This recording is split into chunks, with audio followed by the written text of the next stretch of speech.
அண்ணன் ஊருக்கு வந்ததுக்கப்புறம் டே 2 நேற்று வந்து வண்டலூர் ஜூ போயிருந்தோம். அதோட வீடியோ ஆல்ரெடி அப்லோட் பண்ணியிருக்கேன், வேணா செக் பண்ணி பாருங்கள். இது வந்து விஜிபி வண்டர் வேர்ல்டுக்கு போயிருந்தோம்.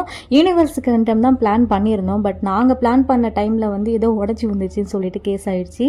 அதனால் 1 வீக் க்ளோஸ்டுன்னு சொல்லியிருந்தாங்க. சரி வந்ததுக்கு இதை ட்ரை பண்ணலாமே, கொஞ்சம் டிஃப்ரெண்ட்டாக இருக்கும்னு சொல்லிட்டு, பிகாஸ் ஆல்ரெடி அதை நாங்கள் போயிட்டோம். சரி இதை ட்ரை பண்ணலான்ட்டு போன உடனே ஒரு ஃபார்மை கொடுத்து வந்து நம்மக்கிட்ட சைன் எழுதி நம்ம இதுவெல்லாம் வாங்கிக்கிறாங்க. எதுக்குன்னு பார்த்தீங்கன்னா, நீங்கள் எதனா உடஞ்சி விழுந்து கீழே விழுந்தாலோ உங்களுக்கு எதனா ப்ராப்ளம் வந்தாலும் கம்பெனி பொறுப்பே இருக்காதுன்ற மாதிரி. ஸோ அதை சைன் பண்ணதுக்கப்புறம் தான் உள்ளே வந்து நம்ம இதை வந்து பண்ணணும். பேமெண்ட் டீட்டெயில்ஸ்ன்னு பார்த்தீங்கன்னா அடல்ட்ஸ்னால் 750, இது போக எக்ஸ்ட்ரா 50 ருபீஸ் கொடுத்து நம்ம அவங்களோட சாக்ஸ் வாங்கணும். நம்ம நார்மல் சாக்ஸ்லாம் யூஸ் பண்ணக்கூடாது, பிகாஸ் அவங்க வச்சுக்கிறது வந்து கீழே ஒரு க்ரிப்பு வர மாதிரி இருக்குது. அந்த சாக்ஸ் தான் யூஸ் பண்ணோமா. அது எதுக்காகன்னு பார்த்தீங்கன்னா, உள்ளே வந்து இதில் ஃபுல்லாக ட்ராம்பிளிங் தான் மெயினாக நம்ம ஃபோக்கஸ் பண்ண போகிறது. ஸோ அதுக்காக தான் அந்த சாக்ஸ். அப்புறம் குட்டீஸ்க்கெலாம் வந்து 450, அகைன் அவங்களுக்கு ஒரு 50 ருபீஸ் எக்ஸ்ட்ரா ஃபார் சாக்ஸ். மொத்தமாக வந்து 500 கிட்ட வருது. குட்டீஸ் அதாவது 5 இயர்ஸ்க்குள்ளே இருந்தால் 1 or 2 இயர்ஸ் இருக்கவங்களுக்கு மட்டும் ஃப்ரீ. குட்டீஸில் பார்த்தீங்கன்னா மீதி எல்லாமே வந்து நம்மளுக்கு அமௌண்ட்டு தான். சரி இந்த அமௌண்ட்டுக்கு இது ரியலி ஒர்த்தா அப்படின்றத உள்ளே போய் பார்க்கலாம். எல்லாம் பண்ணிவிட்டு நல்லா பழம் மாதிரி பேசுனாங்க. உங்களுக்கு வந்து இதில் எக்ஸ்ட்ரா ரைட்லாம் இருக்கும், அதுக்கெலாம் நாங்கள் காசே வாங்குறதில்ல, ஒன்லி ஃபார் ட்ராம்பிளிங் தான் அப்படின்னு சொல்லிட்டு நாங்கள் கூட வாட் அ கேர்ள் அப்படின்னு சொல்லிட்டு தான் உள்ளே போனோம். எவ்வளோ நல்ல கம்பெனியாடா நீங்கள் அப்படின்னு சொல்லிட்டு. அப்புறம் தான் தெரியுது ரைடெலாம் பெருசாக இதுவும் இல்லை. மொத்தமாகவே ஒரு 5-6 ரைடு தான் இருக்குது. அது வந்து அதுலேயும் வந்து முக்கால்வாசி ரைடு இருக்கிறது 5-6 தான். அதுலேயும் முக்கால்வாசி வந்து வேலை நடந்துட்டுருக்குங்க, ரெடி பண்ணிகிட்டு இருக்காங்க. ஒரு 1 ஹவரில் வாங்க அப்படின்னு சொல்லிட்டு அமுச்சு விட்டுறாங்க. சரி 1 ஹவர் கழித்து போய் திரும்ப கேட்டால் இன்னும் கொஞ்ச நேரம் ஆகுங்க அப்படின்றாங்க. இது போதாதுன்னு மழை வேற வந்து மொத்தமாக முடிச்சு விட்டுருச்சு. சரி அதை விடுங்க, அந்த கதையை அப்புறம் பார்ப்போம். இப்படி தான் இருக்குது. உள்ளே போனோடனே நல்லா பாட்டெல்லாம் போட்டு ஒரே வைபாக இருந்தது. நான் இதில் எக்ஸ்ட்ரா அடிஷன் பார்த்தீங்கன்னா இது மாதிரி சில விஷயங்கள் தான். ஒரு 2-3 கேமை வச்சே நல்லா ஏமாத்துறீங்கடா அப்படின்ற மாதிரி தான் ஃபீல் ஆச்சு. இதை கீழே இருந்து பார்க்கும்போது அவ்வளோ எக்ஸைட்டடாக இருந்தது. போகிறோண்டா கலக்குறோண்டா அப்படின்னு சொல்லிட்டு தான் ஆசையாக மேலே ஏறணும். போனதுக்கப்புறம் அவ்வளோதானா அப்படின்ற மாதிரி இருந்தது. சும்மா 2 வாட்டி மேலேயும் கீழேயும் இறக்கி விட்டுட்டு அவ்வளோதான் ரைடு முடிஞ்சது கிளம்புங்க அப்படின்னு அனுப்பிச்சி விட்டுட்டான். குழந்தைங்க கூட இதில் ஜாலியாக போகும் விடான்ற மாதிரி தான் ஃபீல் ஆச்சு. நெக்ஸ்ட்டாக வந்து இந்த சைக்கிளிங் தான். கண்டிப்பாக அதை ட்ரை பண்ணி ஆகணும்னு சொல்லிட்டு நானும் எங்கள் அண்ணனும் ஓடி போயிட்டோம். செம்மையாக இருந்தது. நல்லா அப்படியே ஒரு மாதிரி நல்லா இருந்தது எக்ஸ்பீரியன்ஸ். எங்கள் அண்ணன் தான் கொஞ்சம் ஜர்க்கு விட்டுட்டான், பட் அதர்வைஸ் செம்மையாக இருந்தது. கண்டிப்பாக போனீங்கன்னா இதை ட்ரை பண்ணி பாருங்கள்.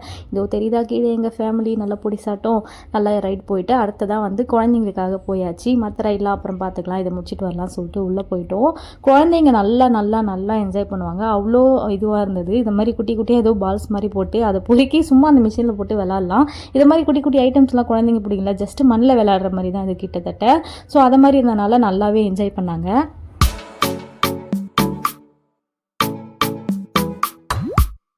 அதுலேயும் எங்கள் ஜூனியர் எப்படி விளையாடுறதே தெரியாமல் ஒரு மாதிரி குத்து பதிப்பாக விளையாடிட்டு இருந்தான். சரி அவன் போக்கில் அவன் இருக்கட்டும், என்ஜாய் பண்ணிட்டோன்னு சொல்லிட்டு விட்டாச்சு. நெக்ஸ்ட்டாக அந்த ட்ராம்பிளிங்குள்ளே வந்தாச்சு.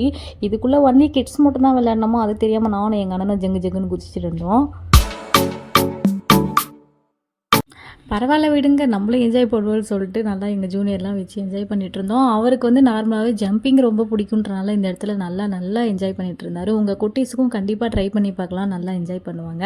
அதை முடிச்சுட்டு இந்த மாதிரி ஸ்லைட்லாம் நிறையா இருந்தது. கீழே வந்து பால்ஸ்லாம் போட்டு ஸோ அதில் கொஞ்சம் நேரம் போகலாமே சொல்லிட்டு ரைடு விட ஆரம்பிச்சாச்சு. எல்லாம் வந்துட்டாங்க. இது வந்து நடுவில் வந்து லைட்டாக வந்து ஸ்டக் ஆகிடுது இந்த இடத்துல. அதனால் வந்து குழந்தைங்க மூவ் பண்ணி தான் வர மாதிரி இருக்குது. பெரியவங்களாம் வந்துட்டாங்க. இந்த குட்டி பையன் போய் உள்ளே உட்காந்துட்டு பயந்துட்டு செம்மையாக கத்த ஆரம்பிச்சிட்டான். அதுக்கப்புறம் எங்கள் அண்ணன் வந்து தான் இழுத்து போட்டான் வெளியே. ஸோ அதை முடிச்சுட்டு அப்படியே அடுத்ததான் வந்து இந்த பால்ஸ்க்குலாம் போயிட்டேன். அகைன் எங்கள் ஜூனியருக்கு பால்ஸ் ரொம்ப பிடிக்குமா, அதனால் அங்கே போய் செம்மையாக விளையாடிட்டு இருந்தான். சின்னதாக வந்து கேம்ஸ் நிறையா வச்சுருக்காங்க. அது குழந்தைங்களுக்கு வந்து நல்லாயிருக்கும், இந்த மாதிரி உள்ளே போயிட்டு வர்றது அது மாதிரிலாம். அதெல்லாம் நல்லா என்ஜாய் பண்ணாங்க. நெக்ஸ்ட்டாக இது இந்த ட்ராம்பிளிங்லேயே நிறையா வந்து டிஃப்ரெண்ட்டாக வச்சுருந்தாங்க. அதில் ஒன் ஆஃப் த ஐட்டம் தான் இது. செம்மையாக இருந்தது. இங்கே குதிச்சா அங்கே விழுறாங்க, அங்கே குதிச்சா இங்கே விழுறாங்க. நல்லா வந்து நாங்கள் ஃபேமிலி மொத்தமாக இறங்கி இதில் குதித்து விளையாடிட்டு அந்த பக்கமாக போயிட்டோம்.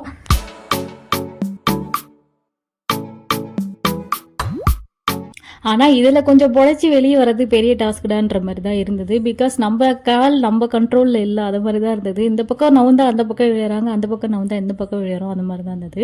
நெக்ஸ்ட்டாக இது ரொம்ப நான் ஆசையாக ட்ரை பண்ணணும்னு நினச்சிட்டு இருந்தாங்க. ஆனால் இதுக்கு வந்து வெயிட் லிமிட் இருக்கான். அண்டர் 70க்குள்ளே இருந்தால் தான் இதுக்குள்ளே இறக்குவாங்களாம், இல்லைனா இறக்க மாட்டேன்ட்டாங்க. ஒரே வேதனையாக போச்சு. சரி என் தங்கச்சியை இறக்கி விட்டு வேடிக்கை பார்த்தாச்சு. அடுத்ததாக இவங்க வீடியோவில் பார்த்து ரொம்ப எக்ஸைட்டடாக போனேன். என் தங்கச்சி தான் ஃபஸ்ட்டு இறக்கி விட்டேன். அவளும் போயிட்டு வந்து ஆஹா ஓஹோன்னா அவளை நம்பி அதுக்கப்புறம் நான் இறங்கின பாருங்க. ஏன்டா இறங்கணும்னு ஆச்சு. இறங்கி உள்ளே விழுந்ததான் முடுக்குன்னு ஒரு சவுண்டு. அப்படிதான் ஃபீல் ஆச்சு. லிட்ரலாக பிடிச்சிக்கிச்சு ஒரு பக்கம். கொஞ்ச நேரம் ரோபோட் மாதிரி தான் சுற்றிட்டு இருந்தேன். அப்புறம் அங்கேருந்து எழுந்துக்க முடியாமல் எழுந்து வெளியே வந்து ஏன்டா இதில் குதிச்சோன்ற மாதிரி தான் ஃபீல் ஆச்சு. நெக்ஸ்ட்டாக இது மாதிரி டான்ஸ் அரேஞ்ச் பண்ணியிருந்தாங்க. இதில் தாங்க பிடிச்ச மொத்த சுருக்கும் போச்சு. போட்டாவும் பாருங்க ஆட்டம், செம்ம ஆட்டம்.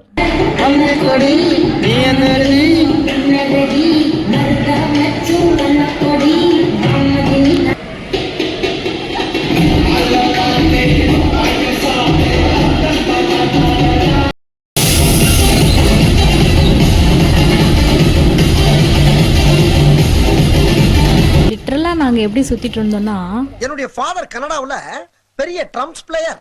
அவர் வாசிக்க ஆரம்பிச்சாருன்னா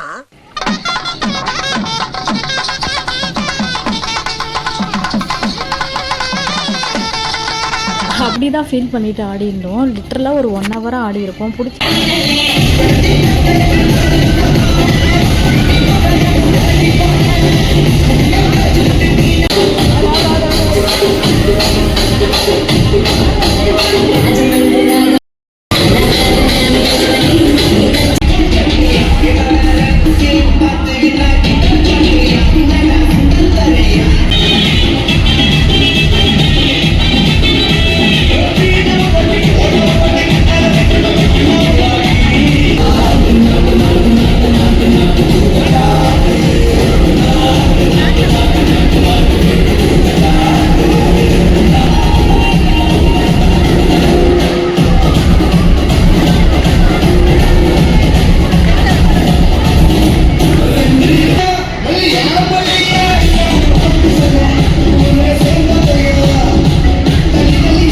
நம்மளை விட்டா ஓவராக ஆடுவோம். இவங்கள வேறு ஆடுன்னு சொல்லிட்டு அவங்களே ஆடி காமிச்சாங்களா. செம்மையாக ஆட்டம் போட்டு நல்லா ஸ்ட்ரெஸ்ஸு ஃப்ரீயாக ஆடியாச்சு. எனக்கு இந்த மாதிரி பப்ளிக்காக ஆடுறதுனா ரொம்ப பிடிக்கும். அதனால ஜாலியாக ஆடி முடிச்சாச்சு. அடுத்ததாக அகைன் வந்து இந்த மாதிரி ஸ்லைடிங் அது இதுன்னு இருந்தது.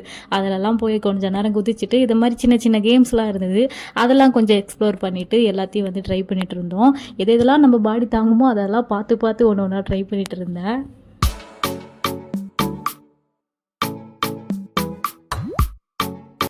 ஆக்சுவலாக எனக்கு இதை மாதிரி ட்ரை பண்ணுறதுலாம் ரொம்ப பிடிக்குமோ, அதனால செம்ம எக்ஸைட்டடாக ஜாலியாக என்ஜாய் பண்ணிகிட்டு இருந்தேன். குழந்தைங்களோட உண்மையை சொன்னால் நான் தான் நல்லா என்ஜாய் பண்ணிகிட்டு இருந்தேன்னு நினைக்கிறேன்.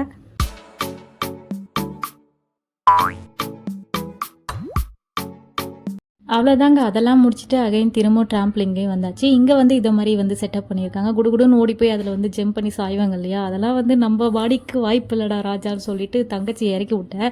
பட் அவளாலேயும் முடியல, டிமால் விழுந்துருந்தா. பார்க்கறதுக்கு செம்ம ஜாலியாக இருந்தது.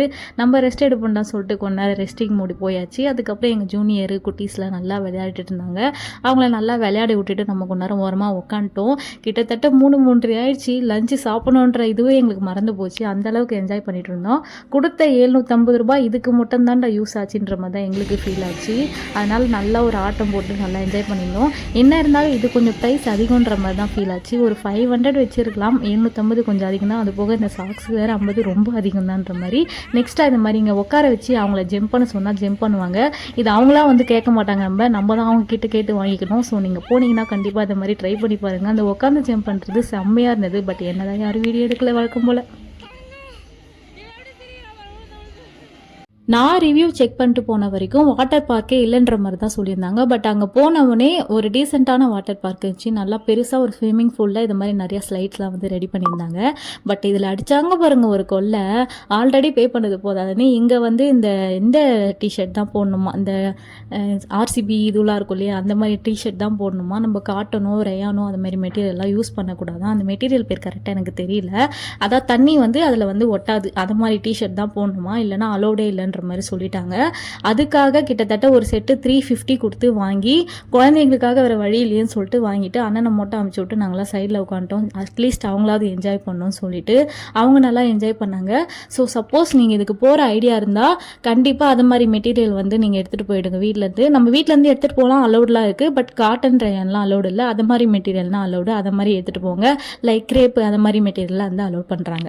அதை முடிச்சுட்டு அவங்கள ஆட சொல்லிட்டு நாங்கள் ஓரமாக வந்துட்டோம். அங்கே வந்து எங்கள் ஜூனியர் செம்மையாக ஆடிட்டு இருந்தாரு.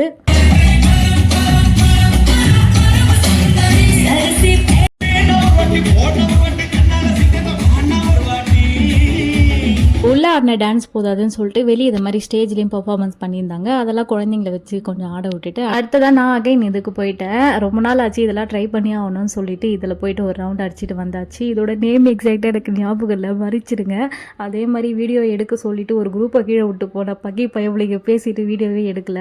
என்ன இது மேலே ஏறி இறங்க தான் கொஞ்சம் கஷ்டமாக இருந்தது, அது வரை சூப்பராகவே இருந்தது. அவ்வளோதாங்க, எல்லாத்தையும் முடிச்சுட்டு வெளியே வரும்போது செம்ம பசி, லைட்டாக ஒரு ஜூஸை போடலான்னு போட்டுட்டு அங்கேருந்து கிளம்பிட்டோம். நீங்கள் போகிறீங்கன்னா கண்டிப்பாக ஒரு வாட்டியாவது ட்ரை பண்ணலாம், அந்த ட்ராம்பிளிங்காகவே ட்ரை பண்ணலாம். பட் இந்த விஜிபிக்காரங்க பார்த்தீங்கன்னா அமௌண்ட்டை கொஞ்சம் குறைச்சி வச்சிங்கன்னா ரொம்ப யூஸ்ஃபுல்லாக இருக்கும்னு தோணுச்சு. அதர்வைஸ் இது ஒரு குட் ஒன்று தான். ஸோ கண்டிப்பாக ட்ரை பண்ணி பாருங்கள். அவ்வளோதாங்க, இதெல்லாம் முடிச்சுட்டு நாங்கள் வீட்டுக்கு கிளம்பும் போது செம்ம டிராஃபிக்கில் மாட்டிக்கிட்டோம். கிட்டத்தட்ட ஊர்லேருந்து வர மாதிரி 3 ஹவர்ஸாக விஜிபியிலேருந்து எங்கள் வீட்டுக்கு போகிறதுக்கு ஆயிடுச்சு. இந்த வீடியோவில் நேரம் பார்த்ததுக்கு நன்றி. டாட்டா.